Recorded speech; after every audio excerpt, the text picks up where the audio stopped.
Okay, I think we're on. It's Joshua Taylor coming to you from here in Nanaimo, British Columbia. Yesterday, I must have spent at least 12 hours, researching the various events that are going to take place in and around September 23rd. With the astrological alignment of Virgo and Leo. It talks about the revelation where the woman gives birth, brings forth a man child, in that. So I went and I researched various websites, listened to various websites that, that's talking about this. I got it all written out here. I spent most of today just writing out what I learned yesterday. And I'm putting together a teaching series. It's been a while since I've done any teaching that has to do with the revelation of the man-child of, that's found in Revelations 12, 5, and 6. And so this is probably going to be a 3-part series. I'm just going to give you a rundown of what I would like to bring forth. I'm going to have to break it up in about 3 20-minute segments. I'm just going to have a short brief on my testimony, introduction, and then the woman of Revelations are going to bring out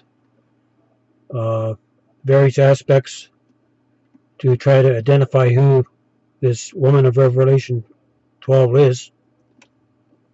And then I want to talk about the what is the heavenly places,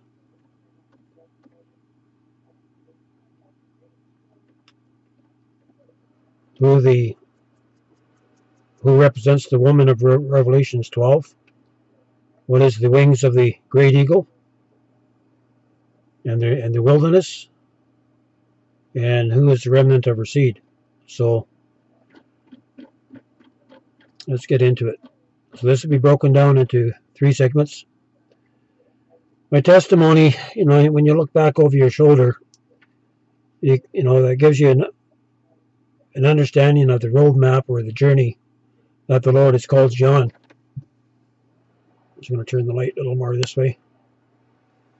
And the Lord first came and got me back in the winter of 1974. I actually threw a speeding ticket, and I had to appear in court in Edmonton. I missed my court date in, I forget the name of the town in southern Alberta, but I missed it. And when I turned myself in, they let me go on my free will to go to court in Edmonton, and all it turned out to be was a $20 fine. Never been in trouble with the law before this, and I was caught with open liquor in the car, driving around, partying up, and things like that. So the Lord used that circumstance to bring me to Edmonton in the spring of 1975, and that's where I met a group who were associated with the Children of God, and we didn't hang out with the main body that they usually hung out at the library downtown Edmonton. There were just 3 of us, and we just prayed, read the Word, memorized scriptures every day, but we were tight. We had a tight little group. And the time came towards spring where the Lord gave me a word of knowledge to leave the group. One of the guys, I believe his name was Samuel. We all took on different names. And he had to go back to the States. His time was up in Canada. And so the group was, the group held together for a certain duration. And I remember standing outside the library, and I just had a little bit of change in my pocket. And the Lord put a word of knowledge in me to go to travel east, to just get on the road and hitchhike east. I didn't know how far. Anyway, a few days later, maybe a week later, I ended up in Fredericton. I think it's New Brunswick, I believe, Nova Scotia, one of those two. And when I got out of the car, the Lord had a job waiting. I never even had a place to stay, but the Lord had already prepared a job, and later that night He prepared a place to stay. So I stayed there, washing pots and pans at the University of St. John's. And when spring break came, the doors closed, and I hitchhiked back to Saskatchewan. The Lord provided one ride all the way back. And so I went to see my grandmother, who was living in Moose Jaw. I phoned her up, and she referred me to a friend of my father's, a business associate, who was an elder in the Church of Christ. So I ended up, I remember when I phoned up my dad's friend, who was the elder there. I believe it was on a Wednesday night. It was the 5th of May anyway, 1975.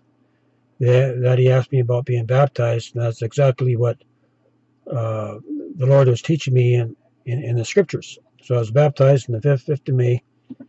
It was 9:45 at night. The water was freezing cold. Anyway, I stayed there until for about 3 months, and I learned everything that the Church of Christ had to offer. In fact, I was so hungry for the Lord that was all, I've already checked into going to Whites Ferry Road in Louisiana, and all signed up to go, and the Lord pulled the rug out. And so I ended up joining a breakaway group of the Church of Christ. They were Bill Foreman. His older brother Dave Foreman had a group, an end time group or a community in the Fraser Canyon. So ended up going to a few Bible schools, Bible camps in the Fraser Valley, and that's where the Lord planted me for 7 years. I have the blog here that I wrote today just to try to stay on topic. So through it all, the Lord put community in my life. I've lived with people that lived according to the first century Christians of how they lived, and they worked together, fellowship together. Everyone had their own homes, but a neat bunch of people. They had a lot of respect in the community, and that gave you my teaching, my foundational teachings for the end times on Matthew 24. Okay, skipping ahead. So this introduction has to do with what the Apostle John saw when he was taken from the Isle of Patmos, when he was taken in the Spirit and shown the book of Revelations. He was taken to the day of the Lord. So we know that what John saw had to do with the times that we're coming into now. The woman in Revelations 12, he was shown the signs that we're about to see this September 23rd. So yesterday I spent a good portion of the day listening to what the Cutting Edge 2 had to say, and I did a lot of research to listen to all the videos put out by God's End Time Roadmap. And so that got me back into Revelations again. It's been probably a good 20 years since I've really dug into the Word this way. So what I want to do is bring out the various aspects of what is described in Revelations 12 in verses 5 and 6. And as I brought forth at the beginning part of this video, I'm probably only going to get into the woman of Revelations. And from researching the videos yesterday, they all interpret the woman as being Israel. And so what I like to do is bring up various identifying marks to indicate that the woman is not Israel. It might be a foreshadow Because out of Israel came forth the church, and out of the church, God's bringing forth a new dispensation of time. And we're at the, very close right now of seeing the dispensation of the Gentiles, or the dispensation of grace, or the church age coming to a close.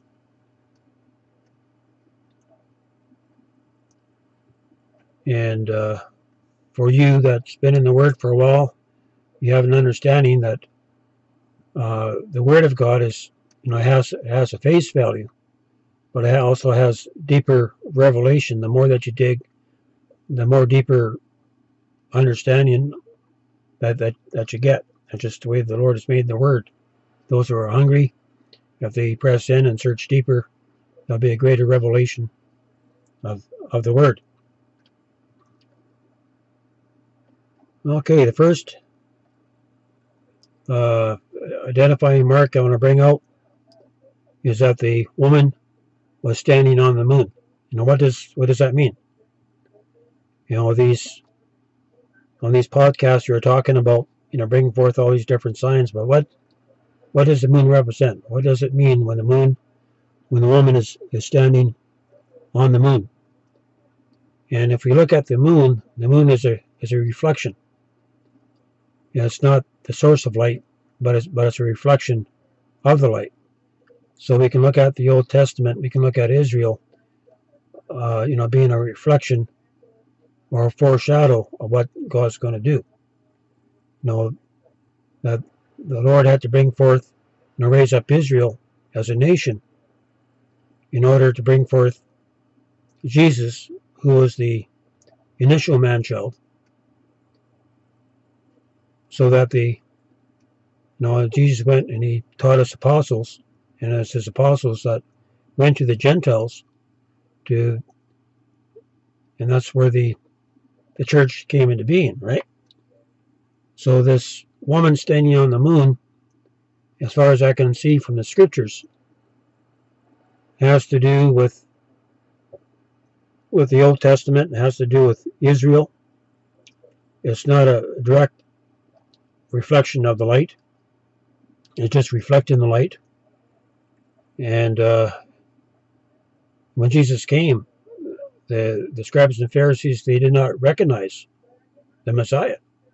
And because of that, they were turned over to spiritual blindness, not forever, but until we reach a certain point in time where God would remove the blindness, the spiritual blindness, and they would see the one that they pierced, right? So there's a time that there's going to be a remnant of Jewish believers in Israel during the time that the temple has been rebuilt and that they're offering sacrifices.